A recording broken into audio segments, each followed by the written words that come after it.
नमस्कार, मी आबा शिंदे.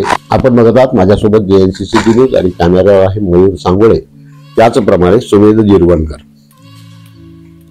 दर्शको, राजकारण हे असं क्षेत्र आहे की इथे कोणीच कोणाचा कायम शत्रू किंवा कायम मित्र नसतो आणि जेवढ्या वेळापुरते हे शत्रू असतात किंवा मित्र असतात त्यावेळी हे शत्रुत्व पूर्णपणे पाळतीलच किंवा मैत्रीचा धर्म पाळतील हे देखील खरं नसतं. आपण म्हणाल असं कसं, तर आपल्याला आठवत असेल की 2009, 14, 19च्या निवडणुकीमध्ये ज्या ज्या पक्षांच्या आघाड्या होत्या आणि युती ज्या ज्या पक्षांची होती त्या सगळ्या पक्षांनी प्रत्येक आपल्या घटक पक्षाच्या उमेदवाराचा प्रचार तेवढा हिरिरीने केलाच असं झालेलं नाही. म्हणजे आघाडीच्या पक्षामध्ये किंवा युतीच्या पक्षामध्ये आपलं वर्चस्व असावं म्हणून युतीतल्या घटक पक्षाचे उमेदवार कसे कमी निवडून येतील याकडेही बारकाईने बघितलं जात होतं. त्याचप्रमाणे या सगळ्या निवडणुकीच्या प्रक्रियेमध्ये सोयीचं राजकारण किंवा सेटलमेंटचं राजकारणामध्ये जी सेटलमेंट चालते ही सेटलमेंट करावीच लागते, नव्हे ही केली जाते. प्रत्येक पक्षाचे काही प्रमुख उमेदवार असतात, ते उमेदवार सभागृहामध्ये आले पाहिजेत अशा पद्धतीनं सर्व एकमेकांना सहकार्य करत असतात असे नेहमी आरोप होतात. तोच आरोप या 2024च्या निवडणुकीमध्ये देखील होतोय. उद्धव ठाकरे हे जाहीर सभांमधून किंवा प्रसार माध्यमांमधून कितीही घसा उडून सांगत असले की माझा पक्ष पळवला, माझा बाप पळवला, माझं चिन्ह पळवलं, हे गद्दार आहेत, अमका आहे तमका आहे, यांना इथेच गाडू फलानं करू, तरी पण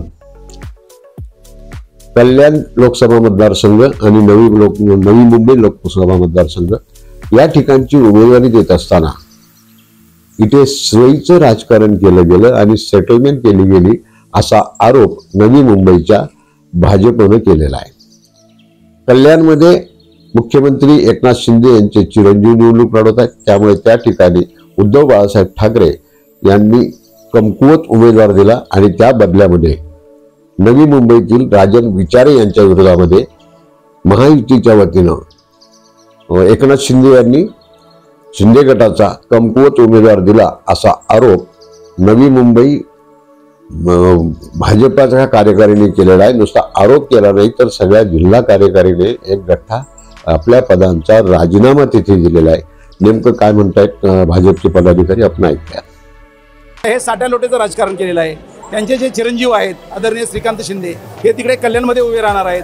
त्या ठिकाणी उद्धव बाळासाहेब ठाकरे गटाने त्या ठिकाणी किरकोळ उमेदवार दिलेला आहे, डमी उमेदवार दिलेला आहे आणि या ठिकाणी सुद्धा त्याचं फेरणं फेडण्यासाठी या ठिकाणी आदरणीय नरेश म्हस्के हे डमी उमेदवार दिलेले आहेत. येणेकरून याच पद्धतीने आता बीड लोकसभा मतदारसंघामध्ये असा प्रचार केला जातोय की तिकडे बारामतीच्या सेफ्टीसाठी म्हणजे सुप्रिया सुळे यांच्या उमेदवारीला किंवा त्यांच्या निवडणुकीमध्ये अडचण येऊ नये म्हणून परळीमध्ये अर्थात बीड मतदारसंघामध्ये ज्योती मेटे या सक्षम उमेदवारांची उमेदवारी टाळून त्या ठिकाणी बजरंग अप्पा सोनवणे या राजकीय दृष्ट्या कमी तुल्यबळ असलेला उमेदवार राष्ट्रवादी काँग्रेस अर्थात काँग्रेस आघाडीच्या वतीनं देण्यात आलेला आहे. असा प्रचार आता विरोधी पक्षाकडून म्हणजे महायुतीच्या वतीने मतदारांमध्ये केला जातोय.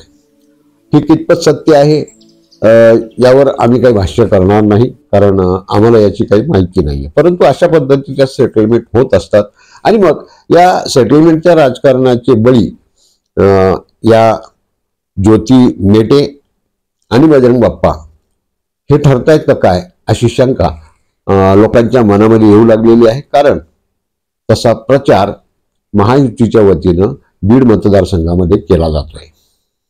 जेव्हा बजरंग बाप्पा सोनवणे यांची उमेदवारी घोषित करण्यात आली त्यावेळी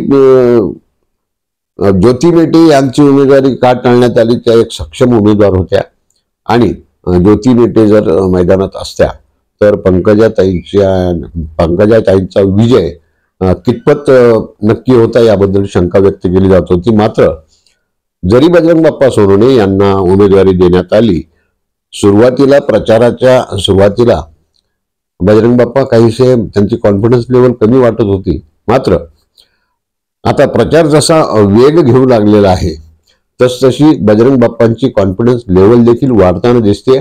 कारण ज्या ज्या ठिकाणी ते भेटी देत आहेत त्या ठिकाणी बजरंग बाप्पांची ही निवडणूक ही आमची निवडणूक असल्याचं जनता बोलतीये.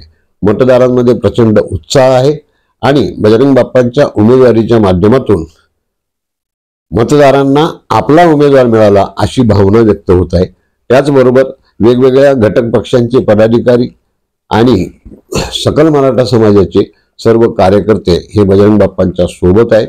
गावोगावी जेव्हा ते भेटी देत आहेत त्या ठिकाणी त्यांना प्रचंड प्रतिसाद मिळतोय. त्यामुळे अर्थातच बजरंग बाप्पांचाही आत्मविश्वास वाढत चाललेला आहे. कालच डॉक्टर अमोल कोल्हे यांची सभा झाली. या सभेला देखील प्रचंड प्रतिसाद होता. घटक पक्षातले सर्व पदाधिकारी हे व्यासपीठावर हजर होते. उलट पक्षी आपण जर बघितलं तर त्यांचे प्रतिस्पर्धी पंकजा मुंडे या तुल्यबळ उमेदवार आहेत. धनंजय मुंडे त्यांचे बंधू त्यांच्या पाठीशी आहेत. मतदारसंघामध्ये त्यांच्या पक्षाचे भाजपचे 3 आमदार आहेत आणि मराठा आंदोलनाचा फटका कुठे ओबीसी विरुद्ध मराठा हे निवडणूक होती की काय असं वाटत असताना जरांगे पाटील यांनी मुंडे बंधू भगिनींबद्दल आमच्या मनामध्ये काही आकस नाही किंवा त्यांच्याबद्दल आमचं काही वैर नाही अशा प्रकारचं स्टेटमेंट केल्यामुळं नेमकं मराठा समाज काय भूमिका घेतो आहे याकडे सगळ्यांचं लक्ष लागलेलं होतं. आणि मनोज जरांगेंच्या या स्टेटमेंटचा आधार घेत पंकजाताईंनी देखील प्रचार सुरू केला की मराठा समाज माझ्यासोबत आहे.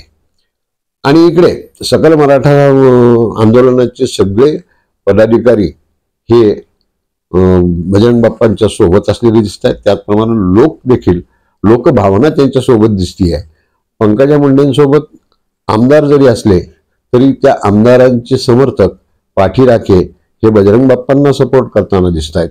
एकंदर बीड जिल्ह्यातलं हे जे चित्र आहे ही निवडणूक अटीतटीची होणार आहे आणि या निवडणुकीचा निकालच सांगणार आहे की या ठिकाणचे बजरंग बाप्पा सोनवणे किंवा ज्योती मेटे हे सेटलमेंटच्या राजकारणाचे बळी ठरले का शरद पवार यांच्या प्रगल्भ राजकीय खेळीचा तो भाग होता हे तर 4 जूनलाच ठरेल. मात्र प्राप्त परिस्थितीमध्ये बजरंग बाप्पा सोनवणे यांची कॉन्फिडन्स लेवल आत्मविश्वास त्यांचा चांगल्या पद्धतीने वाढलेला दिसतोय आणि मतदारांमध्ये ही निवडणूक मतदारांनी ताब्यात घेतली किंवा त्यांची निवडणूक केली आहे असं चित्र सध्या तरी या बीड जिल्ह्यामध्ये दिसतंय. ही निवडणूक जसजशी पुढे जाईल तसतसं काय काय बदल घडतात किंवा काय परिस्थिती निर्माण होते याची माहिती आम्ही आमच्या दर्शकांना देत आहोत. तोपर्यंत काळजी घ्या आणि 13 तारखेला मतदानाचा हक्क बजावण्यापासून स्वतःला वंचित ठेवू नका. कारण आम्हाला घटनेनं दिलेला तो सर्वोच्च अधिकार आहे. लोकशाहीचा हा सर्वात मोठा सण आहे. मतदानाचा हक्क बजावून आपण तो सण साजरा करूयात. तोपर्यंत काळजी घ्या. नमस्कार.